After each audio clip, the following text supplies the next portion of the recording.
Hello, and welcome to Broads and Books. I'm Amy. And I'm Erin, and this is episode 106, Sabotage. Sabotage. So this is from the Beastie Boys. If you didn't already want to just burst into song with that word. I realized that I remembered all of the lyrics to this song when I played it on Friday to pump myself up and to remind myself of this song. And you did as well. I did. Yeah. It's just quality music. It's a quality music. And it can bring up so many feelings. It sure does. That feel good to let out. If you're needing a release and you don't have a chance to go to a rage room right this second. This feels like a sort of TED Talk on the benefit of music. Yes. Yeah. On the benefit That's what of you're Beastie given. Boys Sabotage specifically. So yeah, I love this song. I love this video. If you haven't seen the video in a while, check it out. Yes. It's them in fake mustaches and wigs running around like crazy cops. Yes. It's pretty great. Doing some sabotage. Doing some sabotage. But I liked, besides just the song, Right. I liked the idea of sabotage in a self-sabotage way. Yes. Like the things that we might do to limit ourselves, the things we might do to stop ourselves from achieving our damn dreams and goals. That's life, isn't it? Right. Before you really figure out life and how to do life, and even once you do figure it out, it's like, oh no, there's a part of your brain that's like, Yeah. let's just see what we can put in front of her. I say it all the time in reference to other people. I realized when we were prepping this week that I always say he just can't get out of his own way. Yeah, I say that all the time. You do, actually. Yeah, like or successful in spite of himself. Yeah, I say yeah. that a lot. Granted, more in our business specifically. That's where I was going in my head, thinking specifically of the men that email you. Yeah, that their you're complaints. successful in spite of yourself, Yep, meaning you're doing 'cause everything you're you an can asshole. to shoot yourself in the foot, but yet somehow you've survived. Yes. Good job out of you. Good job. Good job. You can't even take yourself down. If you didn't sabotage yourself, man, you could be a good person. Right? A decent person. Right. Something. I don't Maybe. know. Yeah. Do you have an example from like your childhood of self-sabotage? Yes, a very specific one in that I needed glasses for a long time before I got them. I think I discovered at age 15, a teacher noticed me squinting at the blackboard or the whiteboard or whatever it was those days. And somehow I think she might have got me to a school nurse or someone, and they're like, "Oh, you need glasses." Like, "Oh, that's true. I can't see really anything." Makes So sense, yeah. so that's necessary. But then the self-sabotage comes in because once I got the glasses, I was such a slave to beauty standards that I was like, I don't want to wear these all the time. So I'm just going to wear them in the classroom. Yeah. It's fine that I can't see anything else, that I can't see when I drive. And it's fine that I can't see like Yeah. the people that I'm talking to. Right. And this lasted from high school into college. So it's fine that I'm walking home on the Iowa campus and can't see like 15 feet in front of me. It's totally fine. That's safe. Yeah. That sounds safe.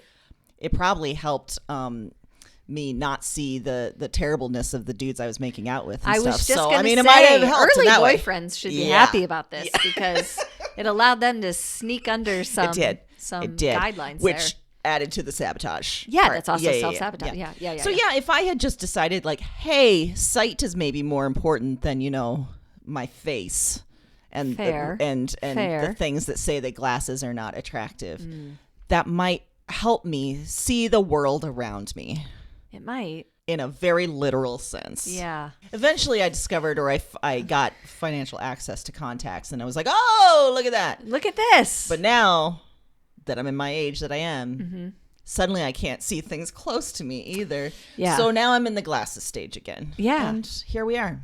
Here we are, Erin. Here we are. Yeah. But you're older and wiser and I am. know better than to sabotage your eyes with not helpful non-prescription glasses. Right. Yep. I've decided that I like to see. It's an important It's thing, I helpful. think. Yeah, it is. Yeah, it really is. Yeah. So a question for you. Speaking of getting older, Yeah. as you have gotten older, are there any systems or strategies you have started to use to help with any self-sabotage? Yes. I would say that one of my biggest areas of self-sabotage, besides we all do the negative self-talk, Yes. self-worth type stuff.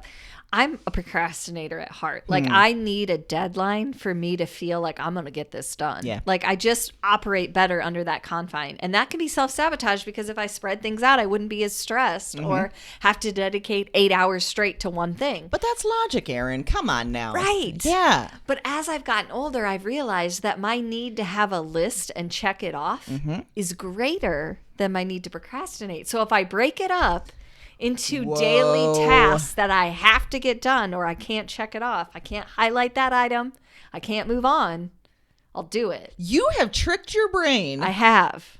That is really interesting and smart. I know it sounds counterintuitive a little bit. Like, how does your brain not know that you could just not do it? But your brain loves to check off a checklist. It does. There's loves something, it so much. I found the one thing that my brain likes more than self-sabotage and that I employ on diligent and ridiculous levels. I have strict instructions upon my death for Mike to burn my planners because I feel like people be like, what happened to this lady? Listen, those are for you and yourself and your God only. or whoever. Me only. Yeah. Me only.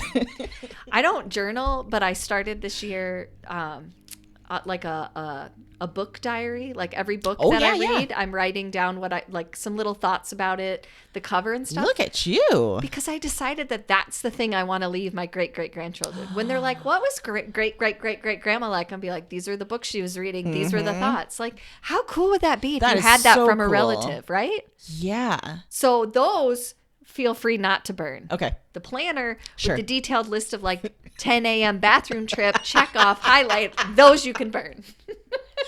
I feel like this way that you've tricked your brain is a very important thing that you could spread to other people. You could talk about this in you could monetize this. You could turn it into a cult. I mean, that's basically all business books tell you. Like, there's one that's been popular for a while that I read, and you'll never hear me talk about it on the podcast outside of this because it's a shit book. Okay. It's called Miracle Morning, and it's really about waking up 1 hour earlier and how much. But what bothered me is that the author is presenting this, as though this is like revolutionary. And I feel like that's the same thing. Like, I make a list to trick my brain. It was the same idea. If you get up an hour earlier and you dedicate that time to making a list of the things you want to get done, you'll get those things done, and your life will suddenly be organized and prosperous and successful. And I'm like, listen, cool it. First of all, cool it. Second of all, there's a lot of scientists that would disagree with the idea that losing out on sleep is going to make you more successful. Yeah. And also, we've been here. Thank you. Work more is your advice. Basically, get up earlier and work more, you lazy piece of shit. And make yourself super anxious about the use of your time. Right. Make sure that you are spending every waking minute. Because nothing says 6 a.m. like, I got to do this list and I got to get it done. Yeah. I love a list, but I'm not doing it. That's not how that's happening. And from the first moment of waking up, like, I got to go. Right. I got to start right now. And I will tell you, in all the reading I've done about natural circadian rhythms and sleep, is that what you should be doing is making that list at the end of your workday so that it's out of your brain. You can appropriately relax that evening and you can fall asleep without all of those things running in your head that you feel like you need to write down in the morning. It's a way to get it out. I would like to return to something you said, in which you said all the research I've done on circadian rhythms. So is this an extensive amount of research that you've been doing? I've read a lot of books. Okay. Yeah. Okay. Is this something that you've been troubled by sleep problems, or a little bit? Like I am naturally a morning person. I do better in the morning, but then I've noticed as I've gotten older, I can wake up very easily, but I do probably my best work mid-morning. Yeah. So I've just been always a little bit fascinated by genetics and that makes how sense. Environment and the things that we do, how that changes kind of how we function. Like, I'm fascinated by people who are like overnight nurses or shift workers, like how you function both ways, because you're always kind of have a foot in both worlds. I don't know. It's always been interesting to me how we can sort of trick our bodies into doing other things than what's natural to them. Yeah. And how long can you sustain that? Is it possible? That's a good point. I remember growing up at one point, my dad worked a lot of night shifts as a policeman. Yeah. And there was always a sense of like having a foot in both worlds. And we would have to, as a family, sort of know like, okay, he's in the transition period between like his, few days of sleeping during the day and working at night, and now we're at the weekend and he's expected to like contribute and be a member of the family over the actual day, right? And how that works, how that kind of messes with a lot of things. Erin, every time we talk, we reveal something new. And this is your obsession with circadian rhythms. I did not know about this. I didn't. I mean, to be fair, it's not something that I don't think I've like accurately maybe recognized and talked about. But I realize, it's been a thing. And I think about it a lot and I read about it. I'm always sucked in by a book like that. You're just so cerebral. Is that it? Thoughtful. I think most people would say anxious and obsessive. No, I'm spinning it positive. See, you're self-sabotaging right now. Okay. I am saying you are so thoughtful and curious and interested and cerebral. Oh. So there you go. I'm going to take all of that. Good. Yep. It's not me crazy up at 2 a.m. being like, no. What is happening with my body? I have to know right now. Nope. It is your brain saying, man, I'm curious about what's happening right now. Yeah. And I'm curious about why we are the way we are. Yes. And your curiosity will not be slated by normal sleep. It needs to wake you up because it's so curious. It needs to be heard. Yeah. Okay. So that's it. I'm going to go with that. Okay. Well, I feel like sabotage happens a lot in the arena of competition. Yes. Especially when we're put into competitions. Do you think that competition is healthy, or do you think it always leads to some kind of sabotage or other gross behavior? So may I remind you of my feelings about games? Yes, you may. Mm-hmm.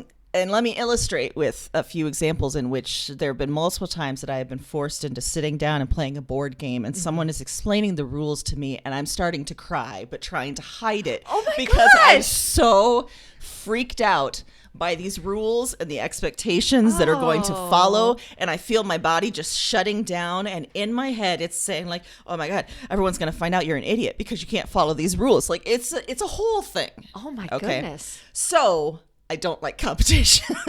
Yeah, I mean, clearly.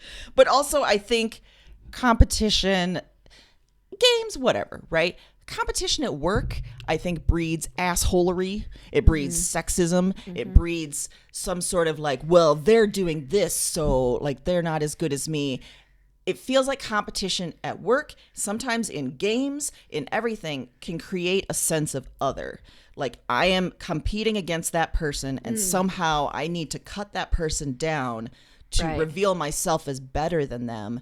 And I think it leads to all sorts of bad behavior that then transcends into like our politics and you know, our world. So the moral of the story is competition sucks and games are bad. Okay. Yeah. I mean, I can get there. With everything that you said, 100%. So to play devil's advocate, how do you think there's a more effective way to pull out people's best? I think that's always the way it's framed, right? We need competition to get the next great idea. And that's where I get stuck because I think our society is so based on competition. So I don't know what is the alternative. Right. There has to be an alternative, but I've never really seen it, you know, and I don't think really any of us do. But if there is some sort of alternative in which ideas are not pitted against each other or people are not pitted against each other, I don't know what it is, but it'd be great. Yeah. In all of your reading about business, have there been models posited against competition? Or is everything like competition is great? A lot of the business books I read don't really focus on that. They're more internally focused because I don't really care. I'm not in obviously it's competitive, I guess, on some level, but it's not like the head-to-head competition that I think maybe more like marketing or things like that where one idea gets picked. So I don't really read a lot of books geared towards that, but I am aware enough of both sides of the argument, kind of where it started from and why we think as people it helps facilitate something. But I'm also interested in this idea that there's actually better ways to get it than to just pit people against each other. Yeah. Because then you sort of lose sight of what you're actually competing for. It becomes more of, like you said, a worth battle. Like, are you a good person, or I'm on top of this? It becomes less about like one of us came up with a better idea and more about like, well, you're a terrible person and I'm great. Well, and you did mention like fields like advertising and marketing, and that's where my career has been. And so I am thinking a lot about like even brainstorming meetings, which are just so flawed first in and of it themselves. But I think the way that we've been taught to think about that kind of stuff is throwing out ideas and which ideas win and which, and then if your idea isn't getting play, then you're internalizing as like, you're either internalizing or they're telling you like, okay, you got to do better. Like you're not doing good enough because your idea didn't win this battle of ideas. And it's so anxiety prone. It is. And you're right. You sort of build your self-worth on that, your career worth. It's not good. No. And really when you think about it, what happens is it takes away that level of someone feeling like they're worthy or set in something. Like if I feel like every day I come to work, I have to have the best idea, I never feel like what I'm doing is valuable or important enough to keep me. I'm only as good as my next idea. Exactly. And the most creative ideas, the most maybe innovative ideas don't necessarily win the battle of ideas. So as a business, you're not really moving forward. You're just using the same old things. So competition is bad, Erin. I don't have an alternative for you. That's all right. But hey, recognizing it's half the problem. Sometimes we need someone just to say, that's bad. Work on it. And I'll just say it again. Games are terrible. They are terrifying and terrible. I mean, we know this. It's been mentioned. But speaking of things that get revealed, I didn't know it was at the level of panic that you get. Like, I understood you didn't like games, but, like, to be that upset makes me feel sad. Yeah, like, there was one guy I was dating that was really into board games. And I was telling myself, like, it's fine. I'll be fine. And you could tell but I knew like how much they were important to him. So I was getting that like vibe. And then when he would explain like a whole book full of rules and everything, it was sheer panic. Too much, sheer panic and like, oh my God, I'm going to disappoint him and I'm going to disappoint myself. And even on like less, not like people you're dating or whatever, but with friends, it's all of those feelings. And also, I can feel my brain start to go haywire. Where I might be logical in any other situation, I can feel like I'm instantly forgetting everything you're telling me, and I'm just going to start shouting names and numbers and like, I got nothing. I got nothing. Yeah, I can get there. Well, hence the stress crying understandable that I hide now. From everyone. That's fair. Yeah. So, okay, final question for you. I want to talk about nemeses. Oh, love one. Love having a nemesis. If you had a nemesis, I mean, obviously you have many nemeses. So many. If you wanted to pursue sabotage upon said nemeses or enemies, is there a method you would use or have previously used? I would, probably 5 years ago, I would have said that I tend to be more in the like psychological warfare type of situation. Definitely. And I've actually adopted and changed my entire system against my nemesis. Yeah. This is how I view it now. Okay. And it might sound misguided, but just stay with me. Yep. Nope. Okay. I am squarely in the camp of ghosting / letting you spin out. Because it has been my experience that if you rise to the level that you're a nemesis, you are on your way to some sort of crash. And I don't need to facilitate that. I can just gleefully watch it. And I don't have to participate. So I've and sometimes ghosting is the thing that the catalyst that sends someone into that spin out. Because most people that rise to the level of nemesis for me can't handle not getting attention. Right. Or they are demanding your attention. And if you're just like, that's not worth my time. I like the idea that sometimes ghosting communicates, I don't have to answer that. Or you're not worth a reply. Yes. Yeah. And that's a new theory for me in the last year or so. Like, I get to decide whether or not I respond to that. And you know what I've decided? I'm not. So let that sink in. And I've noticed that when that happens, you'll see a couple behaviors. If it's in email, I've done this a couple times in email. It's just nothing. You'll get another email. Yep. And then I know I'm in. Yes. Now you have made a move that's going to allow me to win this game. Is what's happened. I'm thinking specifically of a story you related a while back where a client or a person that you were working with was doing this, and your lack of response just caused the emails to escalate at an amazing rate. Yeah. And that's the first test, and you just failed. I get the email, and I'm in, and now it's a game, and I will not respond. You could call me every name in the book, and I still won't respond. Which this particular person started to call you names. Yeah. Or I will respond, and it will be so generic and vague and or so professional that you will spend hours and days trying to figure out what I actually meant. Yeah. And what I meant is what I said. And that's the problem. That right there, to me, is the best way to get under someone's skin. It's brutal and brilliant. It's brutal, but your hands are clean. Yeah. So you can spin out, feel like but all I did was respond and say, thank you for the email. That's pretty great. That's like an LOL. Yeah. Like somebody just spinning out and be like, LOL. Yeah. That'd be pretty great. Yeah. Yeah. I like this. And remember, in the past, we've talked multiple times about offering relationship services. I think that we should add nemesis services as well. We could help aid the spinning out of said nemeses for people by very well worded replies and or ghosting. I feel as though it's a skill I've very expertly honed, which is that I'm particularly good at someone telling me who their nemesis is and telling you exactly how to handle them. I can see it much more clearly. It takes me a little bit in my own world sometimes. For sure. But I can tell you, and if you can stay the course with me, you're gonna be happy with the result. I'm just telling you, you're gonna be happy. That's it. I think we've moved on to like life coach in a way, but in like a real life coach. Just think about it this way. Anyone that you have ever seen in an argument, does the argument stop when the other person gets angry and starts yelling? Or does the argument stop if no one responds? Because then you're just crazy yelling in the middle of a room by yourself. And then you're revealed for who you really are. Nemesis. Or there's also been times I've decided I have a nemesis and I just wait for them to fail because I know I don't have to tell you you're going to fail. You're not going to hear that from me. I'm just going to watch you fail and then dance on your grave. It's brutal. I love when we have these conversations because you reveal a very evil and cruel side to you that is so unlike every other part of your personality. And it's exciting. Mike often says that I mean, and I know we've made comparisons before, but I really am like the mafia. If you're in my inner circle, you're good. Yep. Nothing's going to happen. Yeah. I will take a bullet for you. But if you get outside that circle, God have mercy on your soul, because no holds barred. No holds barred. I got nothing.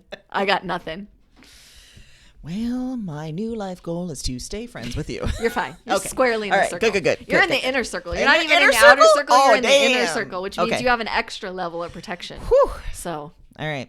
But this is a good point that we can't often see the right response we should give to people in our own lives.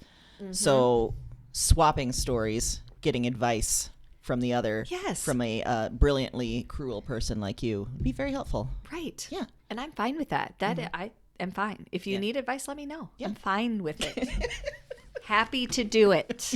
You can email us at brilliantlycruelnemesis@gmail.com. I suddenly feel really weird for calling you cruel. This is the only area of your life I would ever call you it was that. It's not accurate. even really cruel. Didn't bother me. Okay. I accepted it. Great. I was like, good. You see me for what's happening. That means that you have been listening. So. Okay. Well, speaking of cruel, I got a fiction pick for you. Yes. All about sabotage. Ooh. And it's a classic. Oh, a classic. By which I mean it is a classic book from Margaret Atwood from 1993. Oh. It is called The Robber Bride. Oh. So I have been embarking on a great rereading endeavor. Really? In which I was a big Margaret Atwood fan growing up. I think I learned how to write by reading her. Sure. Because as I'm revisiting some of these books, because my goal is I have all of these Margaret Atwood books, and I haven't read a lot of them for a long time. Right. So I'm revisiting them, and as I revisit them, I'm like, I come back to it, and I'm like, oh, I learned to write from that part right there, and oh, I totally just stole that right there. So there we are. Interesting. So Margaret Atwood, that's where I'm at. And this was one of those examples. Yeah. So The Robber Bride, the first thing to know is there is a grim fairy tale called The Robber Bridegroom. And it's about an evil groom who lures three maidens into his lair and devours them. And I think we can take that sexually, but also literally. Okay. Yeah, fair. It was a lair, so that was the first, So in this story, The Robber Bride, the devourer is a woman, and her name is Xenia. Xenia. I can't remember if it's Xenia or Xenia. Xenia. We're going to go with Xenia. We're going to go with yours. It's your book today. So we come to know Xenia by her 3 friends, Tony, Karis, and Roz. And all of these 4 people, they met in college. And one by one, though, each of the friends lost men, money, and time to Xenia. So over the years, Xenia has pushed her way into their lives with these massive lies. Like, she tells one of them she has cancer, doesn't have cancer. She tells another one that she's a world traveling journalist. Nope, not true. She tells all of them various origin stories for herself. She tells one of them that she was born to a Russian princess. She tells one a Romanian traveler. She tells one a Czech refugee. So it's you never know what's going to come out of her mouth. You never know what's true with her. Which then leads to the question at the beginning, Xenia is supposed to be dead.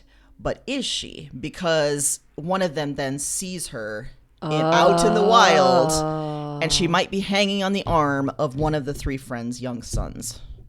Like, romantically. Oh, no. Yeah. So, great premise. And I chose it for this theme because Xenia is a great villain. Yeah. But I think the book is so much more about how we as women sabotage ourselves, too. Because this came out in 1993, a lot of the action is set in the 60s, 70s, 80s. And I think it's still relevant today, but keep that in mind when you're thinking about like gender norms and gender stereotypes. So Tony, one of the friends, she multiple times loses the same man to Xenia. She doesn't think too hard about why she would stick with a guy that keeps leaving her and then keeps going back to Xenia. Karis, another one of the friends, she loses a man. She loses her naivete. She even loses a bunch of chickens to Xenia. She isn't able to see how horrible her man is and how her own family trauma has led her to just accept so little in her life. And then Roz, she loses her career, her magazine, her husband to Xenia. She has long ago just accepted that it's fine that her husband cheats on her all the time in order to keep her money and reputation.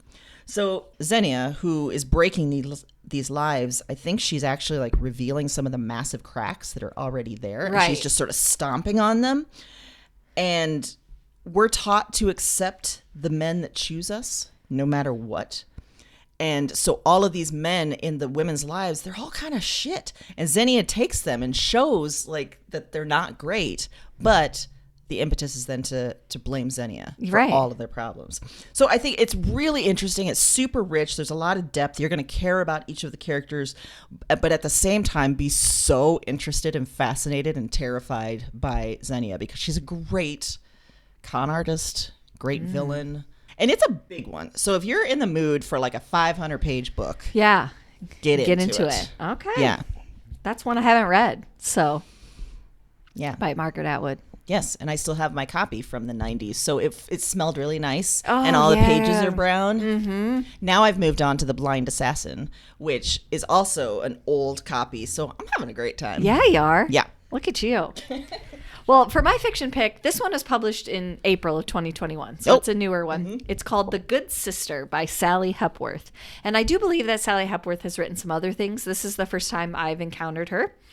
And I will tell you right out of the gate that this is so twisty, really propulsive, and it's kind of all the things you want in like a grab your attention book. Fern and Rose are sisters, and they grew up together through a very difficult childhood. And because Rose is older, she kind of took on this protector role with Fern.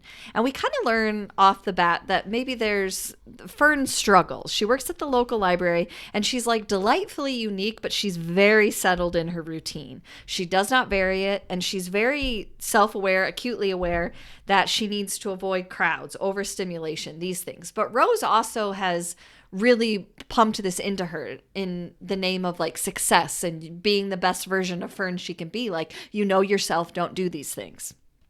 So Fern would do anything for Rose because she's the constant. She's always been there. And an opportunity presents itself for Fern to be a surrogate for Rose, to have a baby for Rose because Rose is not able to biologically. So Fern decides she's going to step up in this moment. And I cannot tell you anything else without ruining the book.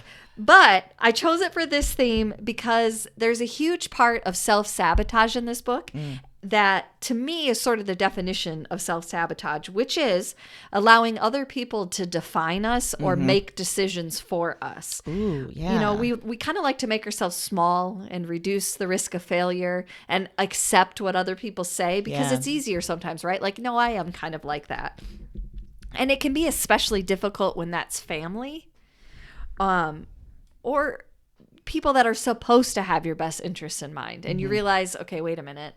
That's not actually helpful at all. Yeah. And so I think that Fern and Rose are both struggling with this. And so seeing this play out in a sister relationship, in a family relationship, in a situation where someone has believed something their whole life since their childhood, it is so, so good.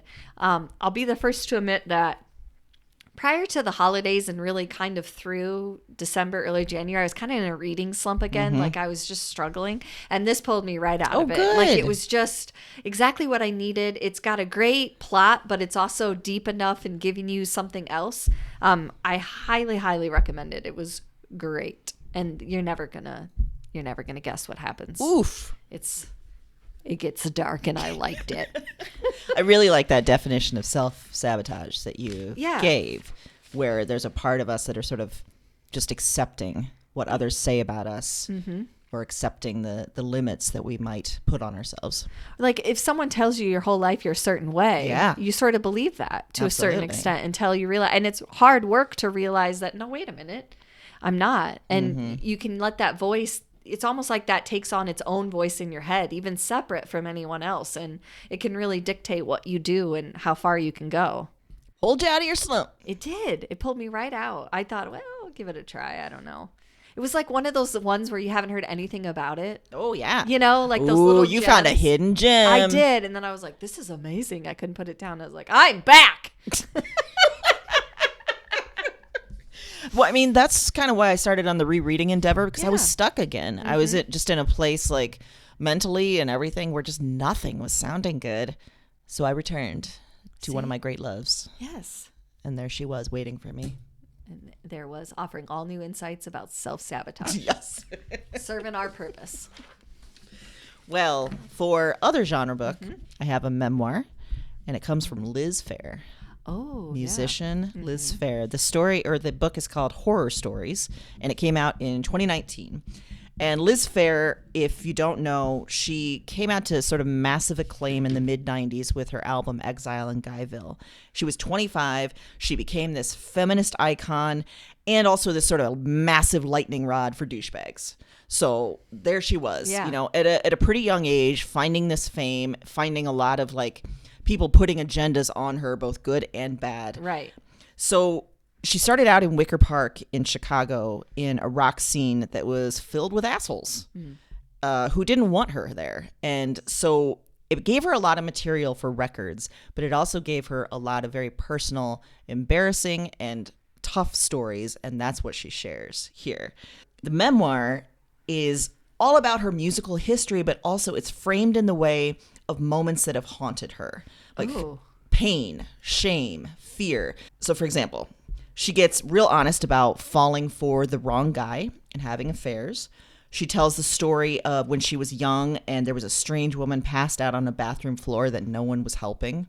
There's stories about the emptiness that she felt on photo shoots and having sort of celebrity moments.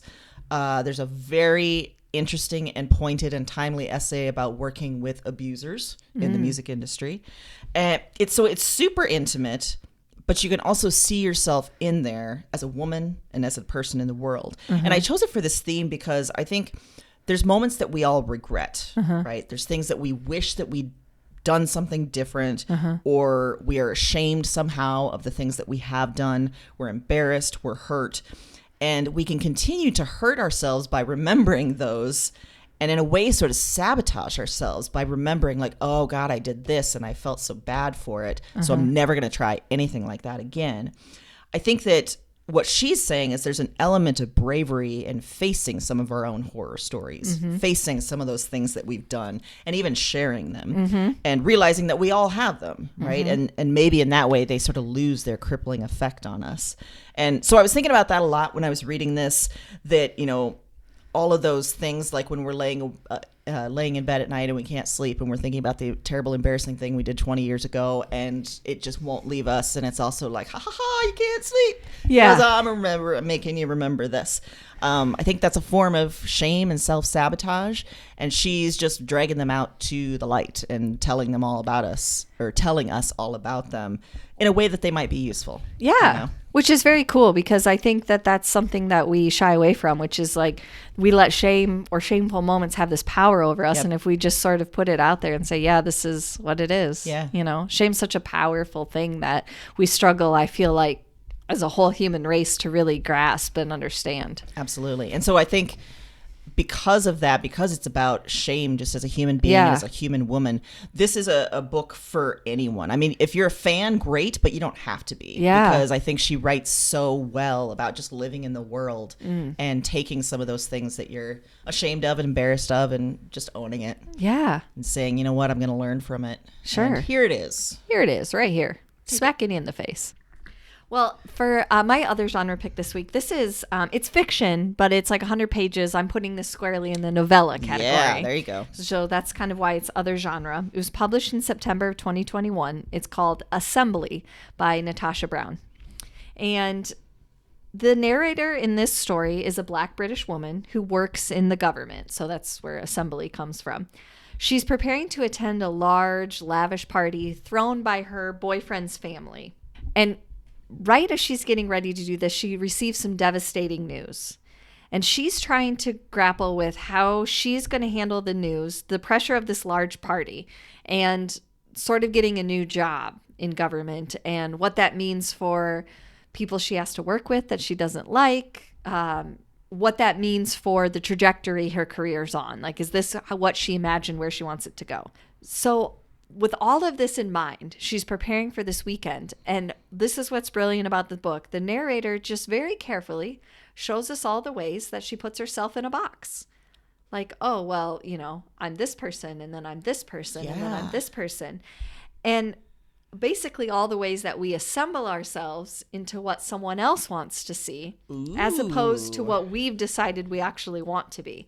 So to me, this is almost like poetry in a sense, because each sentence is very carefully constructed, and the whole thing kind of feels like a Jenga game. Like you're pulling pieces and restacking, and you're trying to keep the structure steady, but you're kind of in this moment with her because you know what the devastating news is, and she's trying to grapple with it.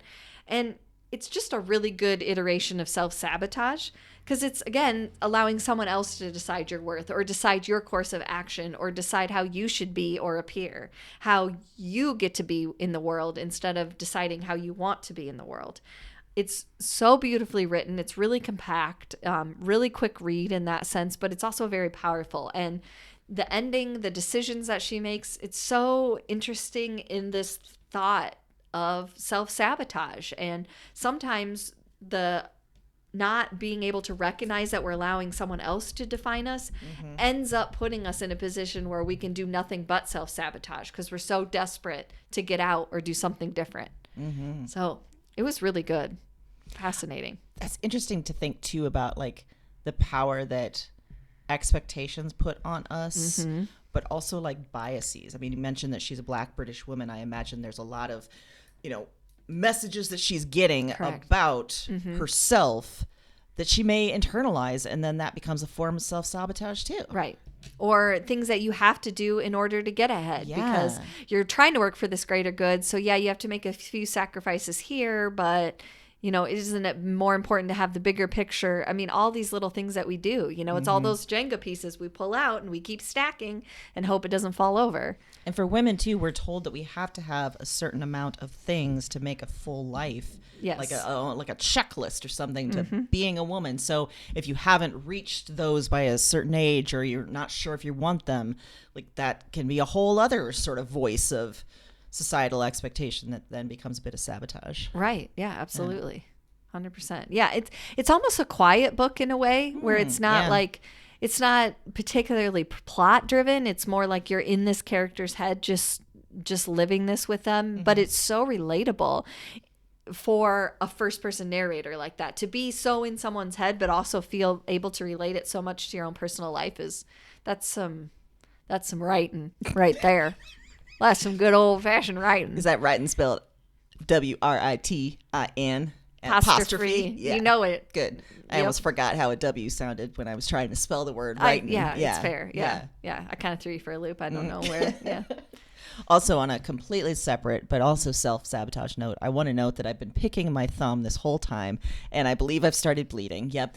And I wanted to reference our conversation about finger mutilation from last week. Yeah. I've been doing it the whole time. Yeah. Mm-hmm. And there's really nothing to be anxious about. It's just, I'm just doing it, and it is bright red, and it is gross. And the whole tips of my fingers are starting to be... Right. Yeah, it's real bad. This one's, I really did a number on that one. Yeah, you did. Yesterday. Yep, that's red and bloody. Yeah. Sure. Red and bloody. If you're listening to this and hear that, it just sounds terrible. Why would someone do that to themselves? Also, I talked to someone from the Des Moines Public Library that had listened to that episode, and he's like, by the way, I mutilate my fingers too. And I'm like, with the Finger Mutilators Unite! That's amazing! Here we are! That's so great! And I was like, wait, is this something we should celebrate? Yeah. I don't care. That's what's happening. Yeah. Celebrating. Do you want to share why you were talking to someone from the Des Moines Public Library? Because I am going to be on their podcast. Yes, you are. Yeah. And he was interviewing me, but he also had to mention, which I appreciate. Hey, I listened to this episode and I felt the connection. That's nice. Because that makes he me feel makes his good. fingers bloody too. Yeah. Do we know when that's airing yet? I believe Monday.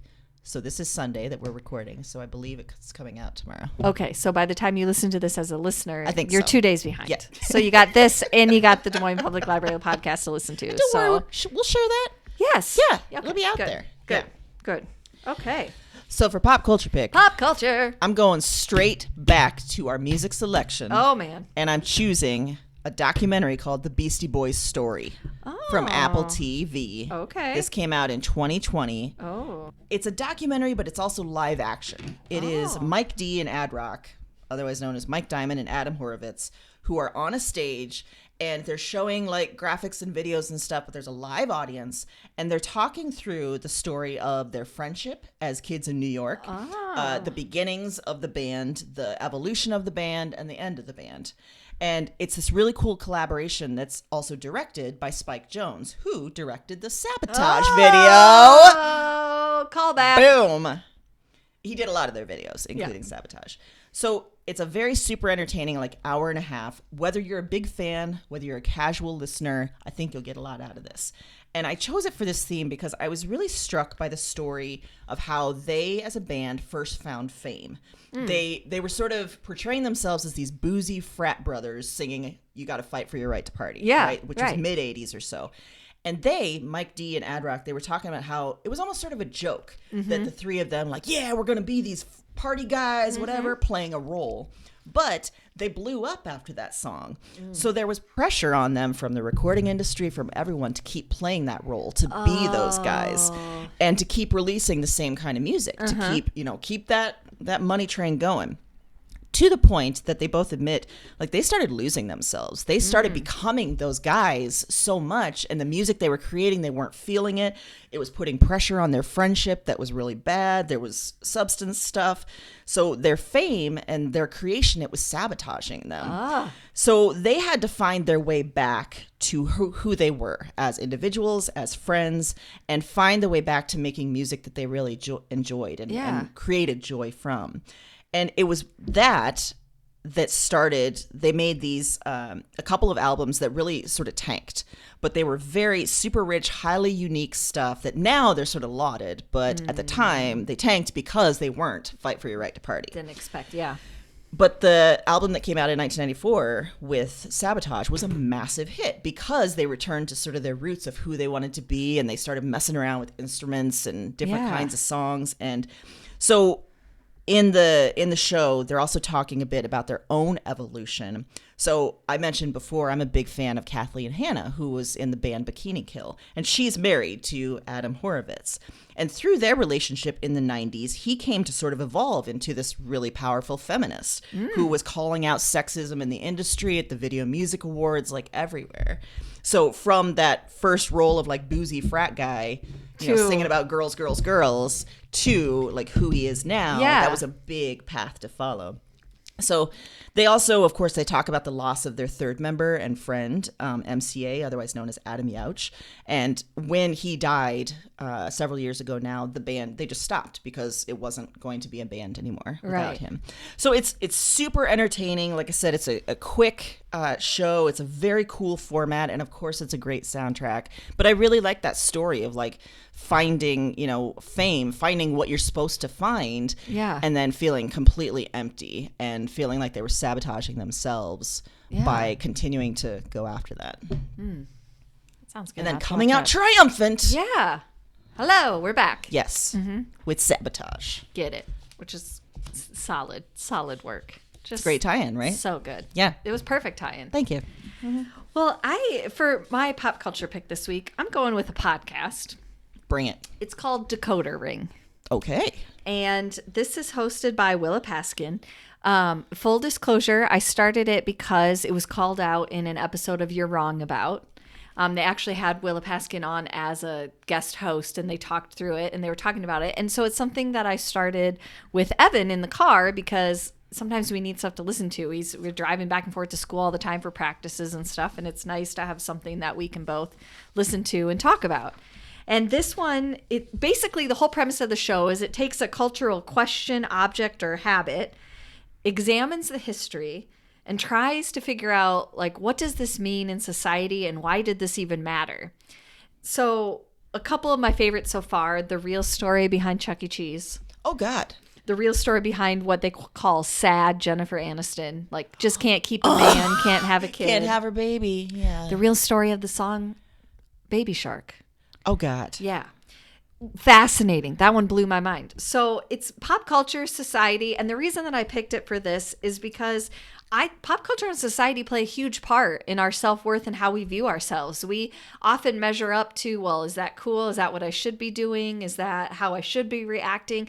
And when you find out the real stories behind these things, you realize, like, why did I put any emphasis or time into that? Like, that makes no sense. Like, it was just created by this random person who was, looking to make a quick buck. And now I've built my whole self-worth around being this image or being cool or whatever it is. So I thought that it fit this theme because I think one way to combat self-sabotage is to have a wider worldview, to learn about where things come from, to sort of explore and expand that knowledge base. And you start to realize, okay, that doesn't matter because it doesn't matter. It has no effect. In the sad Jennifer Aniston episode, they talk about how this got to be that when she was breaking up with Brad Pitt and he's going with Angelina Jolie and it's because she doesn't want to have a baby. And they were showing clips of interviews where she was pretty worked up and she's like, I was never the thing. Like, it wasn't about, and let me tell you all that these are women writing these headlines too. And like, shouldn't we be together, banding together? And I'm not sad. There's all these, every time a headline comes out, and they kind of did a deep dive into the tabloid type market and how that machine sort of plays out. Like, no, we're going to get more clicks, or we're going to sell more copies if we include this. Like, if we make her real sad. Yes. Yeah. That's just better sad than and desperate. A woman that's making it on her own and doesn't need Good Lord, that doesn't sell. Yeah, no, not at all. And it was great because Willa Paskin is very open about the fact that for a period of time she worked at Us Weekly and she used to have to go do the surveys. They do surveys like 10% of people think that like this better or whatever. And she said, you're supposed to go out, like in Times Square, New York, she's supposed to ask people questions. And she said, I'd ask like 5 people and get there. And I hated it so much that then I would just extrapolate the results from there. Like, fully admitting that these are not real, like, results that we measure things that by. In and of itself is debunking a bunch of stuff. Yes, absolutely. Just tired ass journalists that doesn't want to do it. Exactly. Yeah, doesn't want to do this stupid, pointless survey. Yep. So I loved it. The Baby Shark one, yes, it will get stuck in your head because they're going to play you different versions, but it's a huge copyright case that is fascinating. Ooh. And the whole beginning of it, I mean, it's a weird that a 37-minute episode about Baby Shark could be so twisty, but I'm telling you, it was worth it. Wow. It's a very straightforward podcast. Like, it's just her and her team doing the research, and she just walks you through it. They might play clips from interviews or whatever, but it's basically her just kind of explaining what the basis is for that. Some of the other ones I haven't gotten to yet are like, where did hotel art come from? Why is that a thing? Huh. Just all over the board, different things that you're like, wait, what? Yeah, what is that about? Like, why did we all just accept that this new phenomenon? So I love that. Yeah, it's so interesting. And I love what you said, like just learning more will help us stop sabotaging ourselves. Yeah. If you can understand the origins of things, it Yes, always helps absolutely. you make a better and more informed decision. Yeah. What does Evan think about the podcast? He likes it. Yeah. We started with the Chuck E. Cheese one, and he paused it to tell me this horrific story about a murder that happened at Chuck E. Cheese, which... I mean, granted, I am his mother, and I do, I mean, he knows he his was audience. on point. Yeah. He knew a surprising amount about it, so we had a conversation about that. But he's your son. Yeah, and it was something. Uh-huh. But then also we had a good laugh because Chuck E. Cheese is exactly the place you think a murder would happen. I mean, it would drive some people to murderous impulses. I could see that. It's a giant rat. Yeah, it's terrifying. Yeah. I saw some comedian made a comment about Chuck E. Cheese like, they're advertising that rats came there and they can't even get out. They can't even leave. They can't. They want to and they can't. Like that's. And that always makes me think of Showbiz Pizza and how terrifying that was with all the animatronics. That's what the episode's about because that was how the basically origins. Took that. Okay, right. Yes. How Chuck E. Cheese started as Showbiz Pizza. Yeah. Just terrible ideas. Terrible. But yet they've persisted. Those weird animals never They're work scary. right at Chuck E. Cheese. So you got like band members that are just getting it to the Chuck E. Cheese song, and then you have a rat that's just like head down in the corner, dark, and you're like, this is a horrible metaphor for what's happening in this restaurant. Like, I don't even I feel know. like at some point those animals achieved like self-awareness, and that rat's over there like, what is my life? Yeah. Why am I here? He's just self-punishing. He needs to get out. I will be in this corner. Yeah. I have done us all a disservice. I'm sorry. But someday he'll learn enough that he'll stop self-sabotaging and he'll escape. And that weird ambiguous bird that's like, you're kind of trying to be Big Bird, but you're not a Big Bird. She's always on point. She just getting it on that keyboard all the time. She never breaks down. I mean, I have to admit, I don't think I've been to a Chuck E. Cheese in maybe 25, 30 That's years. fair. It would be weird if you had. It would be, since I have no children, and I would just be very creepy hanging out there. So I will rely on you to describe the terrors and horrors of that place. But it sounds terrible. It's awful. Yeah. And my own childhood memories of Showbiz Pizza are enough to scare me away. They should be. Yeah. They should be. Yeah. It's not a great place. Sounds like a great podcast, though. It is. It's really great. And they vary in length, and there's all kinds of, you could pick and choose topics that interest you. It's great. So highly recommend Decoder Ring. Excellent. So I think we've shown people how to stop self-sabotaging. Stop it. And not just by saying stop it. No. But by learning more. Yes. Expanding your knowledge. And knowing that you don't have to. And if you're having trouble not concentrating on your own self-sabotage, concentrate on sabotaging someone else. Yes. Focus on that nemesis.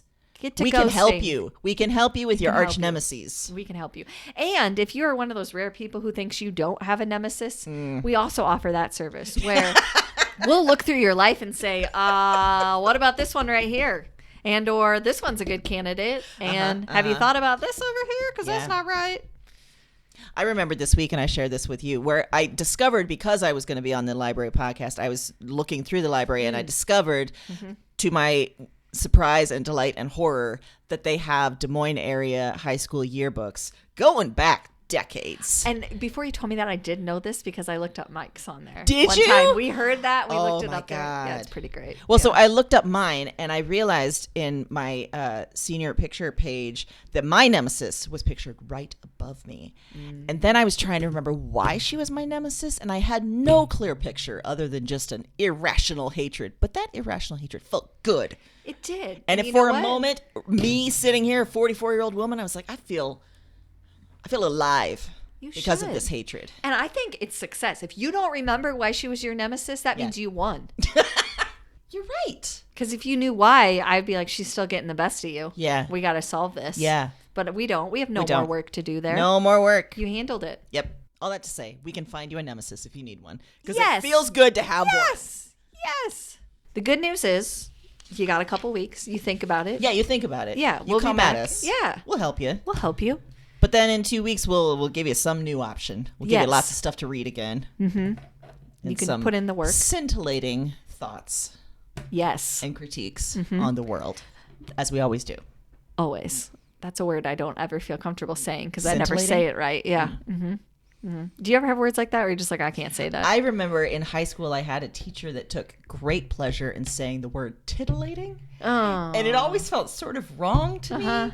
So that's what I always think of, is the word titillating. Like, I don't want to ever use it, really, because it just reminds me of that weird, like, why potentially are you... creepy behavior.